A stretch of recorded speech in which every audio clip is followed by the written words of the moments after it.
Looks like a few of you are still connecting to audio, but for those of you who can hear, hello and welcome. I'll wait for a few more people to get connected to audio, otherwise you'll just see my lips moving and you'll be wondering what I'm saying. But good afternoon to all of you. And thank you for joining us on this, hopefully where you are as well, lovely sunny Friday. Just a couple of things before we get properly going. Of course, as usual with lots of these webinars, this session is being recorded. If you don't want to be featured, I suppose, on the recording, for better want of a word, you can feel free to turn your cameras off, although we do love to see the people that we're engaging with. So please do also feel free to leave your cameras on. We also like these change chats to be interactive. So we absolutely want to get as many people involved in the conversation as possible. So if you do have any questions, feel free to pop them in the chat box. And if everybody in the room is feeling like a bit more of a conversation, then of course we can unmute people as well. We like to see what the mood's like and respond to how everybody's feeling. So today we are going to be talking a little bit about building effective workforce strategies. And we are joined today by Rachael Walker, who is a principal consultant at Trueman Change. And Rachael has got a wealth of experience on all things in the public sector, but I think I'm going to let her introduce herself because she can tell you more than I possibly could. Hi, some people know me, some don't. I'm Rachael. I do have 20 years worth of public sector and mostly local government experience. And I'm working in particular around staff, culture and workforce strategies with clients at the moment. Hence why Victoria will be asking me questions. My particular passion is culture, transformational leadership, and how today I'd like to talk a lot about how we put what we know as leaders, particularly working in local government, onto paper in a productive way, because we do have to produce strategies. But I'd also really looking forward to talking about the kind of change that we're all going through as a collective workforce and how we can plan really well for the future. Back to you, Victoria. Right, thank you. So I suppose it also makes a little sense to frame why we've chosen to talk about workforce strategies. And some of you might be thinking, hold on a minute, Trueman Change, don't you do change management? And yes, of course we do. That's one of the things that we do, one of the many things that we deliver. But actually, any kind of change that any business undergoes is going to necessitate some kind of engagement with your workforce. So we believe quite strongly that there are areas of crossover between HR professionals and ourselves as change management professionals. And we really do believe that we need to come together and collaborate, because if we do that, we can produce better outcomes for everybody involved. So that's why we've chosen to focus on workforce strategies. But I think it's actually a really good place to start. Now, what is a workforce strategy, Rachael? That's what we're calling it, but what is it? I mean, it's a Friday afternoon. I'm going to take how I think. I think a workforce strategy in most cases is a bag of nonsense, because we put down on paper what we think people want to read, what our staff, how we're going to motivate people. And actually, the reality around retention and recruitment of good staff is an entirely different beast. Now, when you're working in a leadership position in local government in particular, and we are local government specialists, so most of my examples come from local government, we look at strategies, and you can look at your local area plan, your local corporate plan, and those of us who've been doing this a little while, we sort of go, yeah, roll our eyes, it looks great, but actually the real problems are here. And a really good workforce strategy will outline exactly how you want to retain, recruit, and develop your staff. So, and I do use retain first, because a lot of people say recruitment, retention, development. Actually, retention, recruitment, development in that order. So a good workforce strategy will not shy away from some of the retention issues that we know we all have. And it won't shy away from the recruitment issues that we know we're all facing. You can't get a planner for love nor money at the moment, and that's just one of the areas where we struggle. And, you know, we want to really develop and produce the next generation of local government leaders. I'll go into it in a little bit, but there's a bit of a gap that's been caused by recruitment freezes, and that's now come into play. But a good workforce strategy will really recognise all of these issues. Now, any strategy needs to be strategic, it's in the name, but also needs to be optimistic, forward-thinking and relevant. Now, I know, and where we come in is where some of the strategies that we've seen have been plucked out of the air in terms of what looks good but isn't based in reality. So a good workforce strategy will look at sort of three components, I would say. One is data. So gather it, understand it, and apply it so that you can make evidence-based decisions. Now, when we look at data, sometimes that's, we look at our staff surveys, we look at, you know, recruitment retention, we look at the staff turnover figures, and we've got 14% here and 8% there and all of this. But actually, when we look at data, we look at it in a really holistic way and see patterns of when people are leaving. And we can see, for example, one client we had, 54% of their staff left within the first 2 years. They didn't realise the data was telling them this. They also then had a spike at around 12 to 15 years of service. A load of people started leaving. Why is this? It was perimenopausal women who'd absolutely had enough of change and systems, and they weren't being supported well enough. So we look at data, and a good workforce strategy will focus on the data that helps you to make decisions.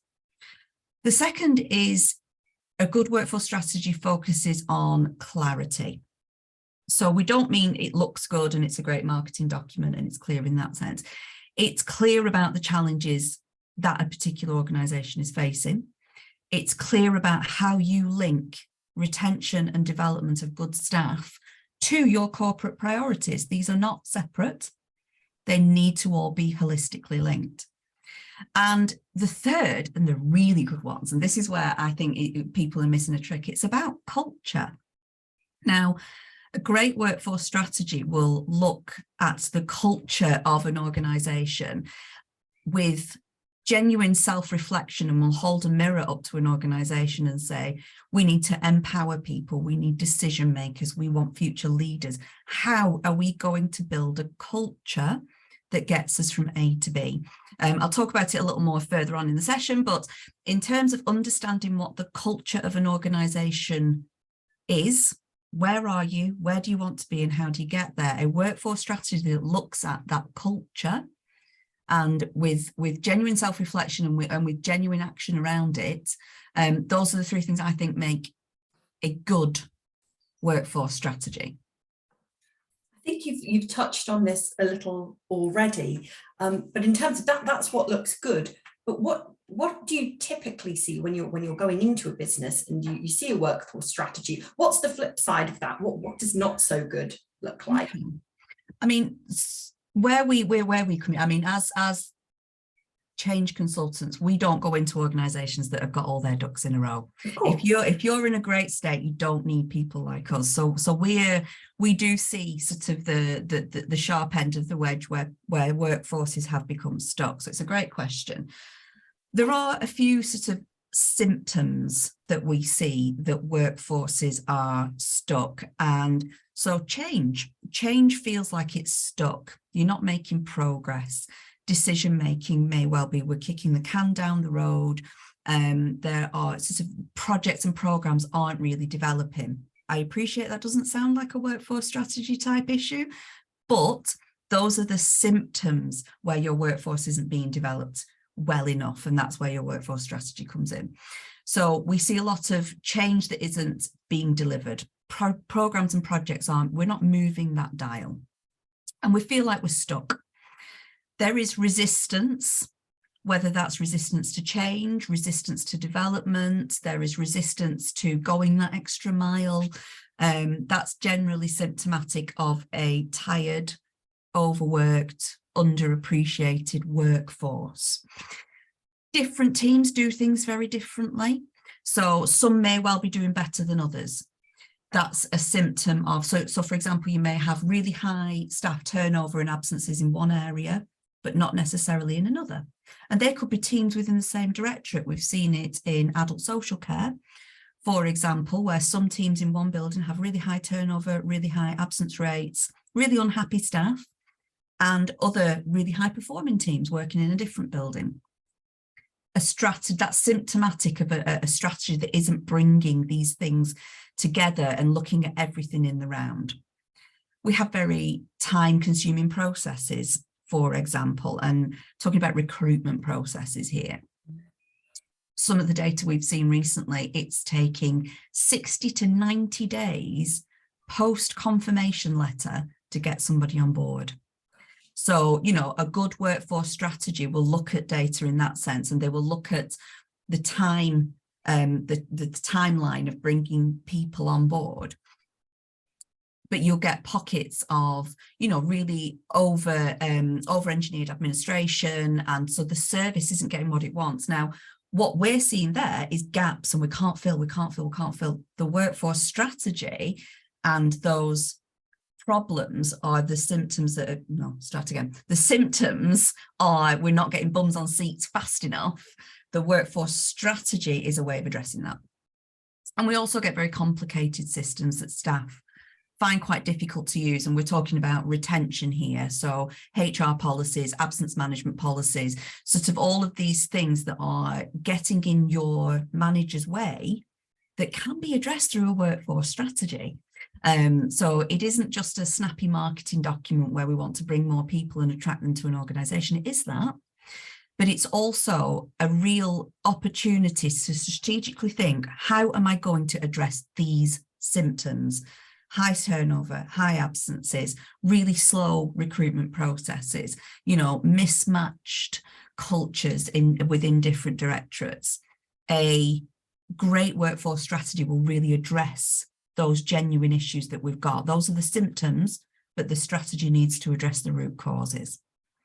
So it's quite clear that there's many moving parts to this, and I imagine that for many individuals, it can be quite an overwhelming process to think, well, where do we begin? Where do we begin to unpick this? And how can we start to build on something that is a living, breathing document rather than just words on a piece of paper? I know that from our little LinkedIn poll that we ran, that the 3 areas that people really felt like they wanted additional support on were recruitment and retention, of course, as you've said already. Retention and recruitment. Exactly, or the other way around, yeah, retention, recruitment, and then capacity and culture.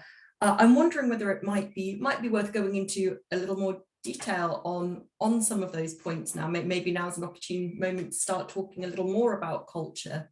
Okay. Yeah, I mean, one of the things that we like to see happening is not consultation with staff in that we've done a survey and we've sort of said, yes, tick a box, but actually genuine collaboration with teams around something like a workforce strategy. We don't necessarily associate strategic outputs with co-production with staff.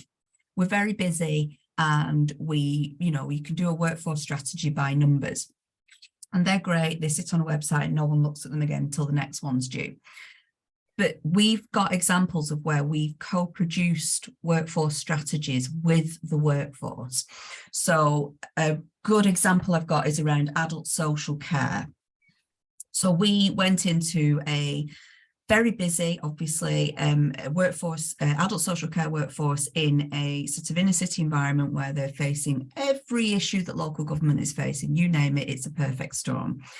And we looked at some of the symptoms. So everything that we've talked about so far. So we have high absences, high turnover, constant recruitment of particular posts, not being, the lag between someone leaving and replacing that person, if you're able to replace them, is enormous. So there's a gulf between them. We've got people leaving within the first couple of years You've got people not quite feeling part of that culture initially. Lots of really symptoms of an underlying problem that's bigger than a workforce strategy focused on recruitment and marketing of, you know, let's produce a video showing how great adult social care is, we'll get more applications. So we also found a really another good symptom of overcomplicated processes is we found that the applicants that they were getting weren't great. Now, the applications weren't great. I have to correct myself there. The applicants were perfect, but their applications weren't great. So we have all these symptoms of sort of an underlying something that needed to happen.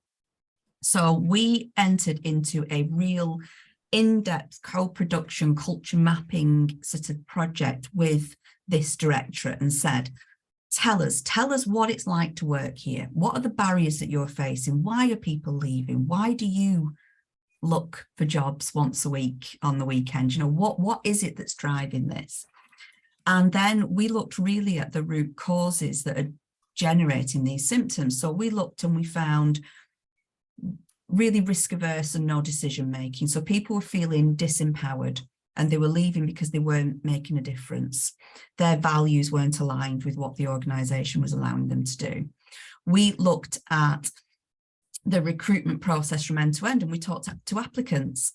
And we've all seen those bloody awful local authority application forms where you get a spec and then, you know, all this one size fits all sort of thing. And when we said, like, what, the applicants aren't demonstrating their worth, their values, they're not showing you what they can do because we're forcing them to do this in a very particular way. But then decision making around that was being completely stripped out of the directorate. It was a very corporate decision, and to save time and money, and sort of that was where we were leading. We were leading with the money. One size fits all was what the council was going with. So we were recruiting planners and reablement officers in exactly the same way, regardless of the fact that these are two different sets of people doing two different jobs that are completely poles apart. So these are all the symptoms we found. What we found then, so the culture was that the directorate was disempowered. They weren't able to make decisions around their own recruitment. They were forcibly going down a route that they knew wasn't suited for them, which then translated to in their directorate, their staff were forcibly going down a route that wasn't suitable to them. So their retention was really low. So we unpicked all of this and said, look, how can we empower people? How can we bring about sort of more empowered decision making, more autonomous? How can we give people that values driven autonomy back? And we addressed that in the workforce strategy, because we knew then that if we address those absolute root causes of why their culture was not retaining really good people who were willing to work in adult social care, which I know I couldn't do it, but really values-driven, values-led people were leaving. So we fixed the culture and suddenly all the things started to fall into place. So their retention was getting better because people were feeling empowered. They were feeling more able to challenge the sort of processes that they were working with in a really healthy way. They were also feeling a lot more respected because their decision making was, so their retention improved. They then developed a more bespoke recruitment process that was designed to help people who were coming in as adult social care workers feel immediately, right from that first advert, that they were joining a values-led organisation. So we bespoke job descriptions for enablement workers and for social care workers. And we stopped that one size fits all, that they weren't going through this machine, this corporate faceless authority machine that people were coming in at entry-level positions. And suddenly their applications improved.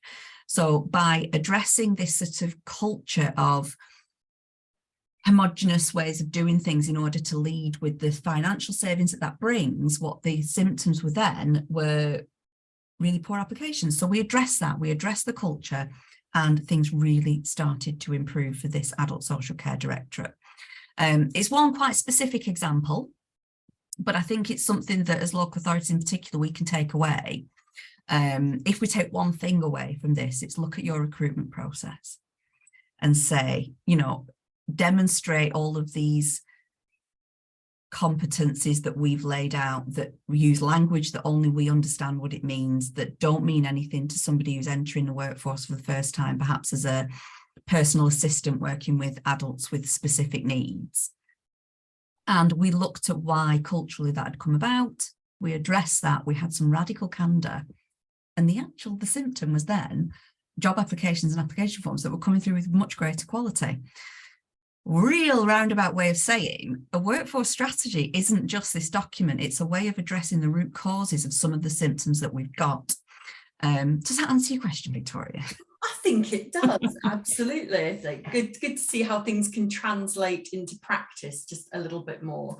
And of course, I know you've just given that lovely example around the adult social care environment, but thinking about the past few years, and almost don't want to mention it because it's a bit of a dirty word now, isn't it? But the pandemic. What impact did that have? Or is there any real learning that we can take from that time period? And did that perhaps affect positively or otherwise the outlook on workforce strategies, or the approach perhaps to workforce strategies? Yes, some of the things that we're seeing now is this sort of weird middle ground between the old and the new. So, you know, we've come from a very specific place in local government where, you know, agile working was something that we aspired to, and yeah, we all want agile, great, flexible workforces. And then all of a sudden, everyone works from home on Monday. We had the clarity of how to address the issues that were facing us as a society, as a workforce. And now coming out of that, where we're sort of seeing a lot of authorities trying to bring people back into the office. Every single authority that I talk to is doing something different, every single one. And it's quite often based on what senior leadership think is a good model, their own views about hybrid working from home. There's a lot of presenteeism, there's a lot of mistrust of people working from home, but we're still in this weird middle ground where a lot of our clients are looking around to see what everyone else is doing before they make a move in terms of producing a new workforce strategy, a fit for the future type of strategy with their workforce. And some people are quite afraid to nail their colours to the mast in terms of saying, this is the workforce we want, this is how we're going to do it, because we're all waiting to see what comes out of this. We're not quite there yet. Now, that sort of lack of clarity around how we're going to deliver a workforce for the next, say, 3 to 5 years, that tends to be a strategy. And if we, you know, because there isn't a clarity now, our staff are actually hanging around going, well, what is it you want? What's the future? What does this mean for me? Am I going to work from home? Do I have to come back into the office? And those questions that should be really clear in terms of providing an answer, they're not. Let's bring this back to workforce strategies. And what we're seeing from some of the workforce strategies that I'm looking at is a complete lack of clarity, because nobody wants to nail their colours to the mast, because they don't want to, A, upset a workforce that's overworked and potentially undervalued. B, they're trying to see what everybody else is doing first. And C, it's such a political hot potato at the moment because everybody has different views. Now, in terms of being able to look after everybody's mental well-being, their physical well-being, as well as, you know, other peripheral things like the cost of transport, the environmental impact of sort of moving to and from offices and commuting. The workforce strategies that we're seeing that are progressive are ones that are co-produced with staff, are flexible enough to accept that we're working still in quite uncertain times, and that genuinely learn from the pandemic in terms of understanding the value to people working from home, the value of hybrid working, and the ability now to use technology productively. However, we're still seeing those workforce strategies, you know, we want everybody back in the office, and we're really reverting back to type because that's the only thing that we know. I think the sort of the learning from the pandemic is embrace the uncertainty. Of course. Give enough flexibility and wiggle room so that one size fits all is old news as far as I'm concerned. And, you know, you need to be able to understand the various neurodiversities at play, the various services that have different demands in different ways. But that's complicated when you're the head of HR and you said, we need a new workforce strategy, and you go, oh, well, where do I start? Where do you begin? Everybody wants something different. So a really good workforce strategy at the moment looks at embracing uncertainty, giving people options and flexibility, and honestly just treating people like grown-ups. I think that, you know, some of those really empowering strategies are looking at ways in which to listen to staff and embrace the uncertainty and the flexibility that people need at the moment. It's a tricky space to work in. I don't envy people doing workforce strategy. We're doing them, but I don't envy people putting their name at the bottom of the workforce strategy because it's a risk. Absolutely. I think, well, there's always a degree of risk, isn't there, involved in any big decisions that are made. David's actually added an interesting point to our chat here, saying that a recent survey of organisations mostly based within the private sector indicates that 63% of organisations have not engaged at all, or have only done minimal engagement with staff to understand the different ways of working. Obviously, we're coming at this from a slightly different angle, mainly public sector, but have you seen perhaps that there has been a difference in the public versus what that survey indicates, private sector response? I mean, anecdotally, I'd say it's probably worse in the public sector. We're so busy and doing so many different things. I mean, and we all put everything on hold for elections, for example, and then we'll put something on hold again until next year when there's a general election, and we're constantly putting things on hold. But asking your staff what they think is a really brave thing to do. Of course. Now, there are ways and means of going about that in terms of really giving people a voice and empowering people. But some of the sort of leaders that we're seeing that are brave enough to do that are sort of really embracing the conversation with staff. But it's really difficult because you could very well be opening a can of worms. But when you open a can of worms, I always think, well, you've got a can of worms. Why would you not want to open it and get rid of those worms? You know, let's actually embrace this. But some people are terrified of doing it because we all expect that staff are resistant to change. We all roll our eyes. We all know that one mood hoover or that team that ruin it for everybody. But actually, if you just sat down with them and said, tell me what you want, what is it that we can do to empower you? What are you thinking? Where are you being communicated with? How do leadership behaviours impact you? What's your view coming back to us? That's where you get genuinely transformational leadership. And that's where some of the really progressive workforce strategies, I don't see how you can't consult with staff. And I use consultation as the bare minimum. Consulting with staff is the bare minimum. We ought to be co-producing and having staff-led workforce strategies. They are the workforce.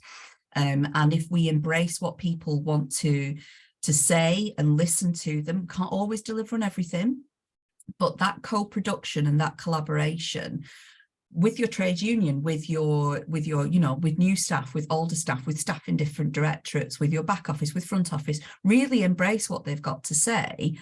Not only will you get a more well-rounded, more informed, better workforce strategy, you will actually have staff that will read a workforce strategy, not roll their eyes and go, oh, here's another one, you know, just like the other stuff that they produce up in the head office that means absolutely nothing to the front line.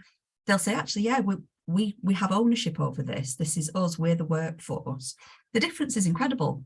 The difference, the acceptance and the delivery of those outcomes are highly more like, that's not very good grammar, is it? Way more likely to be delivered and to work and to actually produce the outcomes if you get the staff on board with you. The only way to do that is to co-produce. It's not rocket science, it really isn't.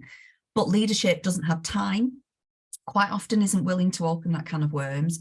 And also, you know, we're quite afraid of that uncertainty, and it's easier to say we want X number of people doing X number of things rather than the people that we've got at the moment. What is disempowering them? Why are they behaving in this way? What can we do to retain these amazing people and not lose them to Amazon over the road for the same money? You know, because that's literally happening in some places. You've got to co-produce it. You have to. You're foolish not to. And I will die on that hill any day of the week. No, I think it's, well, goes back to do something with people, don't do something to people. Bring people along with you for that journey. I think we've actually had two questions, one from Bev and one from Kate, which I think lead on beautifully from what you've just been saying.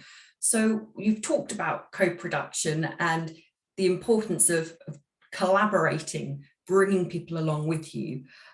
So Kate's asked a little bit more around what exactly co-production is. She'd love to hear more about the co-production aspect and how we can gain trust from staff within this process.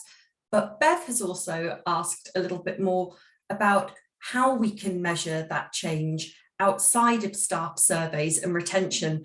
And I'm thinking that there's probably an area of overlap there, that the co-production, co-design process helps to fill in some of those gaps there. So if you wouldn't mind sharing some more thoughts on that co-production, co-design and how we can measure change, that would be fantastic. Okay. Yeah, first of all, great questions. On the co-production side, I read a really good book not so long ago called Collaboration in Public Sector Delivery. And there is a ladder of collaboration. We love a ladder, don't we? In city policy, we love a ladder. And the very first rung is consultation. And we think, we've consulted with staff, what more do you want? And actually, consultation in the sort of co-production world is kind of a dirty word because it's the bare minimum. And yet, when it comes to workforce strategies, some authorities and some of our clients aren't even consulting. They're talking it into their own echo chambers and then producing what they think looks good. Usually politically driven, usually ticking a box in terms of producing strategies. Move up the ladder and you get right up to the top of genuine co-production is meeting as equals on equal terms. So talking to staff either through, and sometimes a third party like Trueman Change or like other consultancies is a great way to do it, because it's easier to tell people what you think of your employer when you're not talking directly to your employer. It's again, not rocket science. But in terms of the way that we go about this, and different people do this in different ways, but I'll share what we do. We begin with something we call culture mapping. So we identify people in the workforce that if we can, we do it with the whole workforce. So a reasonably small directorate or reasonably small borough council, for example, we'll try and do it with the full workforce. And we do something called culture mapping. It's a 90-minute workshop. It's based on academic models. It's based on some of the work of Shine, some of the work of Caroline Taylor. And we sit down for about 90 minutes with a group of probably about 10 people, works really well remotely because we've got a few tools that we use. And we look at behaviours, we look at symbols and rituals, sounds a bit sort of satanic, but it's not, it's quite good. And we look at systems and processes, and we really get to the root of exactly what's going on in their working lives. So we look at, for example, we look at leadership behaviours and we look at the way people communicate with their staff. We look at the ways in which staff are given the opportunity to answer questions themselves or to ask questions themselves. We look at things like visible cultures. So we look at things like, so say you go into I'll give you a really good example of a good visible culture marker. A sign in reception that says, "We will not tolerate any abuse of our staff." And what that's telling people is that they're walking into an abusive environment, that's kind of behaviour is to be expected. And honestly, having worked for a long time as customer services manager, that a little sign like that will provoke somebody into behaving like that rather than prevent it. They're not worth the paper that they're written on. But it's a really good example of a visible marker of a culture that you're working in, but our staff are working in these environments. And when it comes to staff, when we tell them not to do this, or we tell people, you know, these are the problems that we've got, you've got to behave in a different way. These are all cultural markers of the working environment that they're working in. And we really get to the heart of that with staff. So we're then able to say, look, I know that you think you've got a happy workforce, and you do by and large, but these are the cultural underlying issues that they're dealing with. And we voice that back to leadership. We hold a mirror up to leadership styles, but we reflect that back to staff as well. So co-production is then sense checking with the people that you've spoken to. So we'll produce a presentation or a video, or we'll go back and talk to staff and say, thank you. Does this make sense? This is what we're hearing. Can we sense check this with you? Staff say, yep, absolutely, absolutely brilliant, Trueman Change, you've exactly understood us. And so we then reflect that back to leadership. We then host workshops and say, right, this is what you've told us about your culture. You don't feel like one team and you've got disempowered decision making, for example. What do you want to do about this? What do you want to do? You're the people telling us you've got these issues. If you could do anything, what would it be? And we start with the fanciful, but then we actually break it down into really practical things. So, for example, there's 5 forms to fill in to get £1,000 worth of enablement equipment for one individual. These are really disempowering things. So we look at really practical things like that. We sense check it and we tell that story, and then we give that to leadership and say, these are the cultural issues your workforce is facing. This is what they want to do about it. Deliver it for them. Because, you know, we have that sort of servant leadership model that I think people really ought to be embracing. And through the workforce strategy and listening to people and the co-production, genuine, that's co-production. You ask what they want and you deliver what you can. And then when you do, it eventually turns into a jazzy looking document of a workforce strategy. Your workforce feel heard. They feel ownership over the outcomes. They feel responsible because they've put that on a piece of paper and that's what they want to see and hear, and that's what you're going to deliver. And suddenly you've got buy-in. Suddenly you've got resilience because they know you're working with them. You suddenly got, you know, a lot more sort of investment in leadership and progression because they want to work in that kind of environment. None of it's easy. And it takes a really brave leader to say, tell me what's going on. You know, what are you saying when I'm not here? When I leave the room, what's the real talk about? And that's a really roundabout way again of saying, you've got to really get to the heart of the problem and not just fix the symptoms. The symptoms are people are leaving, we've got to, you know, put more bums on seats. That's the symptom. That's nothing to do with the workforce strategy. You want an empowered, believed workforce that is part of the whole of the strategic outputs that you're trying to produce. The second question was about measuring. Yes, that's right. So how do you measure culture change? Yeah, it's really, what does that look like? Really difficult. I think one of the symptoms, again, it's a symptom of a problem that we have, and it's around short-termism. So many strategies and so many things that we're producing are they're being demanded of us as short-term results. A workforce strategy that genuinely addresses the cultural underlying issues that a workforce is facing, you can't demonstrate that in 12 months. You can barely demonstrate that in 2 years, but you can move the dial. So I think, first of all, in terms of measuring outputs, you need to be honest with the people who you're reporting to and saying, we're not going to transform this overnight. These are, you know, people who've worked here for 40 years. It's local government. That's what they do. You know, but we have moved the dial in these ways. There are symptomatic issues of culture change will come about in the form of fewer grievances, better absence statistics. You'll have fewer people leaving. You will have better application forms for people that are there. You'll have people wanting to work for you. You'll have people sharing with their friends and family that they ought to work at your place of work, not going home and bitching about their awful work that they've got and, you know, hey, it's Friday, happy days. You know, all of that sort of negativity that comes from, like a restaurant. One bad review will get absolutely everywhere, but you want everyone saying, go and eat here. It's absolutely brilliant. So that's the kind of thing that you'll see in a workforce. Yeah, you will see it in your staff surveys. I don't hold much truck in staff surveys personally, but you then repeat the exercise, you know, and you repeat that co-production. It's not a one and done. You go back in 12 months' time and say, you told us all of this. How do you feel about it now? You know, let's revisit, let's re-sense check what we've done here. Let's get the strategy out and hold ourselves to account and say, have we delivered on 1, 2, 3, 4, 5 points that we wanted to deliver on? And you're honest and you're vulnerable with people. That's the change that you need to see. You will get staff engaged. And honestly, staff service, you get higher engagement with your staff survey. That on its own is an absolutely brilliant marker of a much more engaged workforce, not the, you know, 30–40% that we might see in some places, you'll get 90% of your staff wanting to tell you what they think, because all of a sudden you're listening and you're demonstrating that you're listening, and you're not just paying lip service to another survey in another 2 years' time. So it's really interesting on that point that that David has also put in that there are some really interesting things going on in Gateshead at the moment regarding innovation around customer services, and they have allowed their staff to innovate rather than trying to fit customer needs into a checkbox, really, checkbox exercise.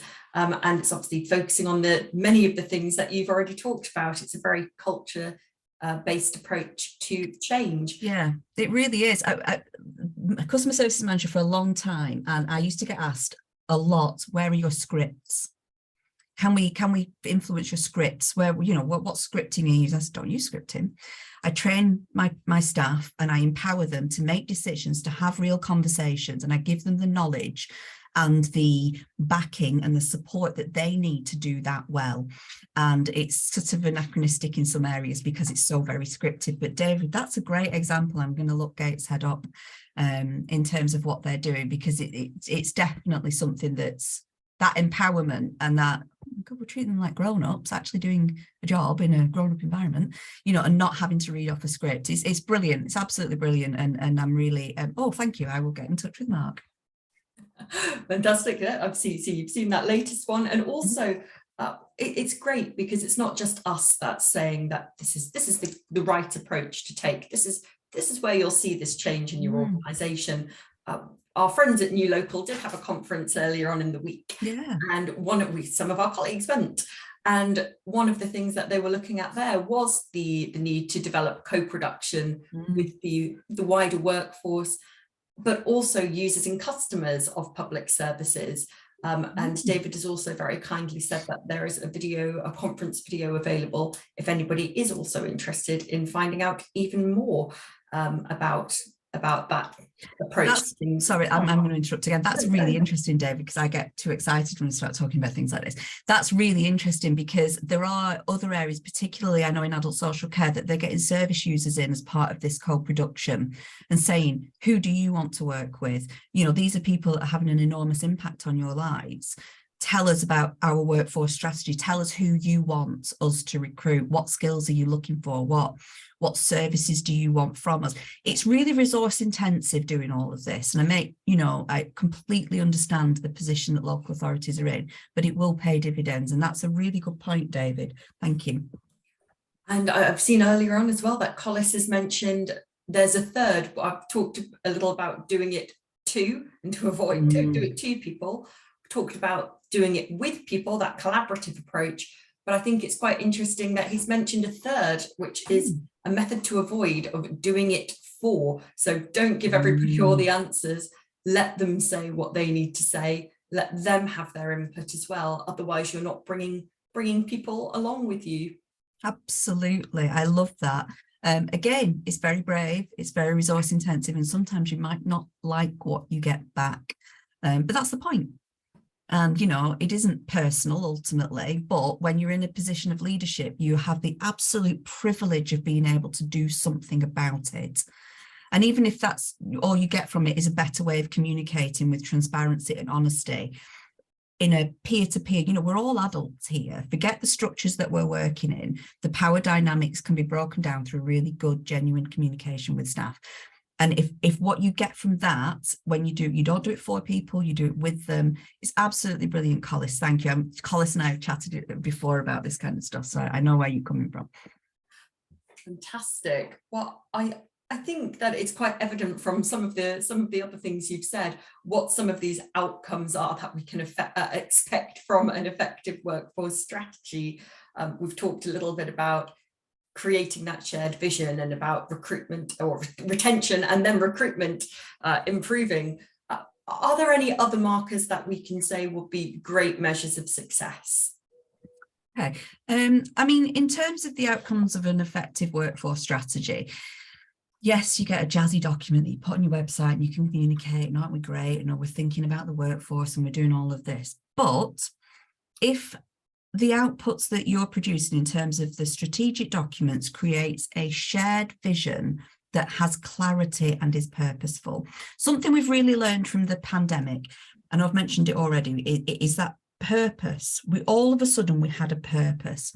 Keep people safe, keep them in their homes, get rid of this virus. It could not have been clearer.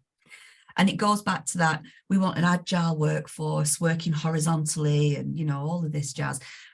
But actually what we said during the pandemic was everybody works from home on Monday, you use this piece of technology and this is how we're going to collaborate going forward. We suddenly had clarity. Now, what a good workforce strategy will do is bring that clarity. It won't say, we want an agile workforce, fit for the future, happy staff. It will say, we want a staff that is engaged. We want this kind of people. We want, I'll start again. We want X number of people working in X number of positions. We want this number of retention. We want to reduce our retention down to this level. It'll be accountable and it will have clarity. It will also boost morale. You know, let's flip this from being an eye-rolling, cynical, another corporate document that's produced that looks great and nobody actually can relate it to reality. If you do this well enough, you can boost morale. You can show and demonstrate to your staff that they are heard, that they are represented, and that they are supported. And that's not necessarily what we think of in terms of a workforce strategy, but that's essentially what you can do. It's a great boost to morale to say, we hear you, we've got your back, this is what we're doing about it. And it will improve retention and recruitment, because ultimately those are the conversations we're having. Been to 2 conferences in the last 2 weeks, and almost everything we're hearing is staff, retention of good staff. I'm hemorrhaging staff. We cannot get staff. We can't recruit the right people. We can't get young people into local government. It's not sexy enough. We can't get those middle managers to develop. You know, there's diminishing returns in moving up the ladder at the moment. It's too much pressure.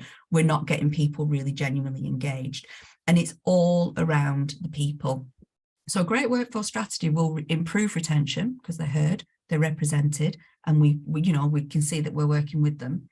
And it will improve your recruitment. You've got to think outside the box, but you will get, you know, that happy staff will produce, they'll be talking to people, they'll be dynamic and enthusiastic, and they will absolutely attract people. You know, it's like the opposite of misery loves company. A great workforce will attract better people. That's what you will get from it. Those are the effective outcomes of a really good workforce strategy. And I think we might have time for just one more question before we wrap things up. But Caroline has asked, are there any good examples of workforce strategies that we would recommend looking at? So anything that we perhaps know of that's published on local authorities' websites or otherwise. Is there anything that people can use as a frame of reference? A really good one, a culture letter. The leadership is brilliant. They're really future focused. It's Warrington's Adult Social Care. I'm not so sure if it's actually published yet, but coming up from Warrington's Adult Social Care is a culture-led strategy. They've worked with us, so you know, fair enough. I'm going to give you an example that we've done, but they've done all of this. They've gone and asked their staff, and they've looked genuinely at their comms, at their sort of retention, their data, and they've worked out how to address the symptoms of the problems that they're facing. So, for example, they're looking to explore sort of alternative ways of recruiting people rather than that one size fits all. You know, we know that awful local government application form, it's dreadful. Even the job description, it is so detached from reality. I appreciate the legal need for a proper job description. We use it in, you know, absence management, disciplinaries, et cetera, et cetera. It's a legal document, but there's a front-facing version coming from Warrington that's, you know, a bit more of a marketing document, if you will, but that's what's going to get people in, and it's going to help them to give them better applicants. So we're not just giving them one blanket question and saying, fit all of this into one answer. We're saying, tell us about this. Tell us about a time when you've done this really well. Tell us about why you want to join us. What are your values? You know, asking questions that somebody coming into adult social care wants to answer, not demonstrate how you fit this criteria. Well, I don't understand the criteria, but I'm really, really good at caring for people, you know, to try and sort of do that. That's a really progressive, great example of a workforce strategy. And if you want, outside of this, we can connect you with people that have sort of been through this process to be brave enough to hold a mirror up to what they're doing, to embrace it, to say, we're not perfect.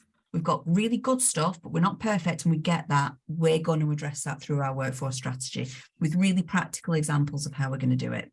Warrington's Adult Social Care, that's the one that I would look to. Thanks for that, Rachel. I'll put you on the spot a bit there as well. I have also popped the links to a couple of case studies, Warrington being one of them, that we've worked on around workforce strategy. So if you would like to take a look, feel free. And as Rachel has said, if you would also like to continue the conversation with us on a more personal level, then I've popped our email address in there as well. So please do feel free to get in touch if this is something that interests you and you would like somebody to bounce ideas off, get that conversation going. I think today we've had some fantastic questions, and Rachel, I think you've been very generous with your knowledge. We have talked a lot about developing workforce strategies to help produce the next generation of leaders. We've looked at it as a more optimistic and forward-thinking way of doing things, making it relevant more so than just being words on a page. It needs to go above and beyond words on a page. That's there for fancy marketing speak. It's really important that we focus on what our data is telling us and how we link all of this information back to our corporate priorities and the role that culture plays in it. Culture is the linchpin of all of this. We need to know where we are. And if you need to know where you are, you're going to have to ask some difficult questions, but you also need to know where you're going and how you're going to get there. So it really is all about the journey. I think your final statement that I thought was really a great statement to summarize all of this is that there's a lot of uncertainty here, but in order to drive change forwards and to really make an impact, you have to embrace change here and embrace that uncertainty. And I think that takes us to the end of our time here today. But thank you all very much for joining us again. Details are in the chat if you would like to steal any of them. If not, then you can hop on over to our website. All of our personal email addresses are linked on the website as well. But please do stay in touch, and we are always happy to have any conversations. We love what we do over here. So even if it's just a conversation, we are more than happy to speak with all of you. I hope you've enjoyed this afternoon, and have a lovely long weekend, everybody. Thank you. Thank you, everybody, for attending. Thanks, Victoria. Thanks. Take care all. Bye.